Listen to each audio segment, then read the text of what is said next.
Welcome to the Holland Oz Project. My name is Linda Hart. I'm the Interim Executive Director for the Holland Area Convention and Visitors Bureau.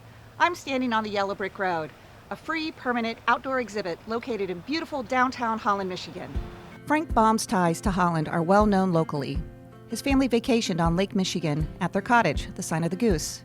While the cottage is no longer there, Holland celebrates its history and these ties. The Oz Project has two exhibits, a living mosaic culture planted among beautifully landscaped areas in Centennial Park, and 7 bronze sculptures outside the Herrick District Library, all set along the Yellow Brick Road. These bronze sculptures were created by artist Nick Christensen from Broden Studios. Each statue was designed and cast from the drawings of W. W. Denslow, the original illustrator for Baum's book, The Wonderful Wizard of Oz. The Munchkin is the smallest of the statues and welcomes visitors to the exhibit just as they welcome Dorothy Gale to the Land of Oz. An extensive fundraising campaign supports the project, and you'll notice sponsors engraved in the Munchkin's book. Each statue was created using the lost wax bronzing process, which can take 6 to 12 months to create for one sculpture. To begin the process, a 3D digital imprint model is created to ensure they are capturing what the character should look like. The process continues with hand carving all the details with clay. You'll see the artist's detail, especially in the scarecrow, with his patchwork shirt, straw, and stitching of his head. The lion was probably the most difficult to design because his character changed in the book. Should he be the cowardly lion we were introduced to in the beginning, or the majestic king of the forest? We decided to showcase him after he received his courage. Most visitors hop on his back for the best photo. Dorothy and Toto are clearly the most popular statues.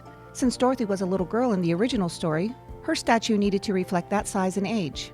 Because 3D printing machines are limited to size, each statue is cast in multiple pieces. For such a small statue, Dorothy had 60 pieces that were welded together to create her full size. The detail in her basket and connecting her braids together were the most challenging to ensure the blending of the seams when welded. The Tin Man was the first statue designed and created. We wanted the exhibit to be interactive with kids and adults, so we made the Tin Man kneeling so kids could sit on his knee for photos and conversation. You can imagine him now frozen in time with his oil can and steady axe at his side. Those were the original cast of characters when the project started. It wasn't until a year into fundraising that the fighting tree and flying monkey were considered. This big guy is 6.5 feet tall and weighs close to 1 ton. Because of his long trunk and weight of the bronze, the tree had supports welded inside to support his frame. And while the flying monkeys and fighting trees were in separate chapters of the book, it simply made sense to put them together as they jeer at visitors walking by. Since the project was solely funded by fundraising, we sewed personalized engraved bricks on the Yellow Brick Road, engraved space on the Munchkin's book, and seating benches around the exhibit. It was through this fundraising that allowed us to add our last statue, the Wicked Witch. While some consider her the ugliest of all the statues, most find her diminutive size less intimidating than the tree and monkey. As we cross River Avenue, we arrive at the second part of the exhibit, the living mosaic culture, and introduce Jamie Scott, Deputy Director of the city's Parks Department. Thanks, Linda. The Oz Project originally only had one medium of art, the bronze sculptures. It wasn't until Holland and Bloom brought the idea of a living book to the project that created a multi-dimensional exhibit. As you can see, the mosaic culture is shaped like a book, showcasing some of the highlights in the movie such as the Yellow Brick Road and the Emerald City. We chose a book design to reflect the true nature of Oz, as inspiration for parts of the story came while vacationing here. We found it fitting that we could honor Baum's original work with the book, although many people are more familiar with the classic movie seen on TV. We also felt a book would be a good medium, or canvas to grow and display the combination of plants which paints a picture, also known as mosaic culture. Since we knew we wanted the book to convey the story of Oz, we knew exactly who could build it.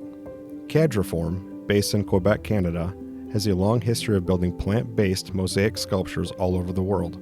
They are responsible for over 13 different mosaic culture sculptures at the Atlanta Botanical Garden, ranging from running horses, sleeping giants, and flying dragons.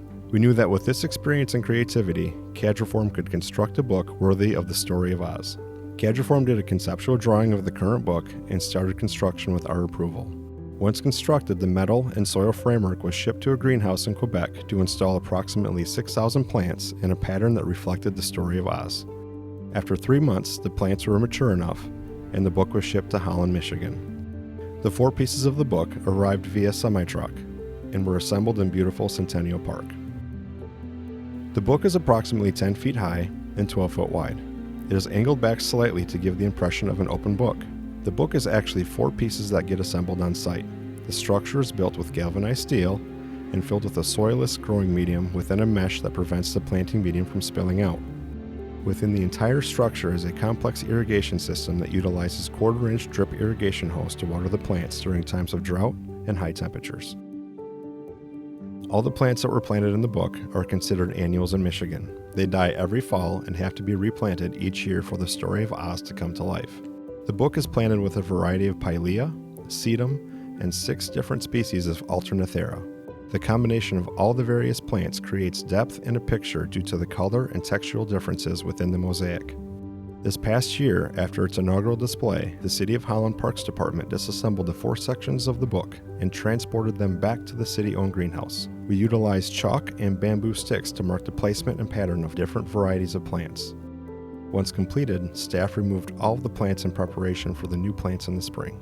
In late March and early April, the city received small plant plugs from growers all over the United States and Canada. Once the plugs were installed, they were allowed to grow in and fill in for approximately 2 months before the book was transported back to Centennial Park, where it is installed for summer viewing.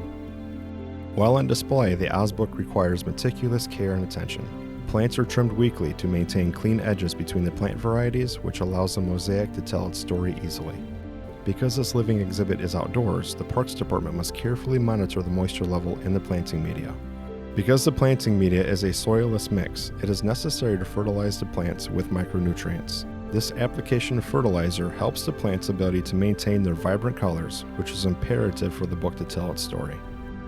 As mentioned before, winter is a time of preparation and planning. The city's greenhouse team is always looking for new plant varieties that will convey the story through mosaic culture.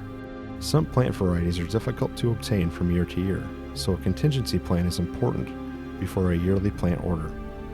Another task performed during the winter is long-term planning and maintenance. Because the book utilizes a soilless planting medium, it has a definitive lifespan before it is no longer effective at sustaining plant life.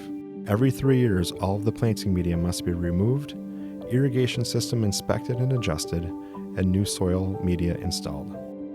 If you want to see the living book as part of the entire Oz project, the book is on display in Centennial Park during the late spring and summer season and returns to the greenhouse for the fall and winter months. We hope you enjoyed this virtual tour of the Holland Oz Project. If you'd like to support the project and own your own personalized engraved brick on the Yellow Brick Road, please visit our website on hollandozproject.com.